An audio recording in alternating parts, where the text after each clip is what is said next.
আসসালামু আলাইকুম ওয়া রাহমাতুল্লাহি ওয়া বারাকাতুহ. Hello everybody. I am Kari Muhammad Sheikh Fariduddin.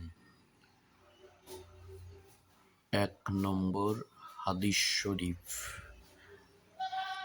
আখলিস দীনাকা ইয়াকফিকাল আমালুল কলিল।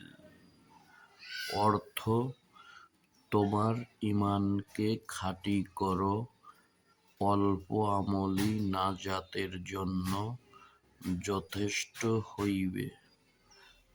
অর্থাৎ একজন মুমিন মুসলমানের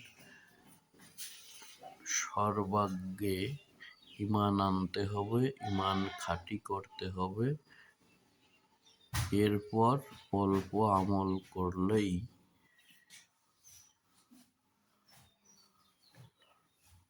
আল্লাহ পাক ক্ষমা করে দেবেন ইনশাআল্লাহ।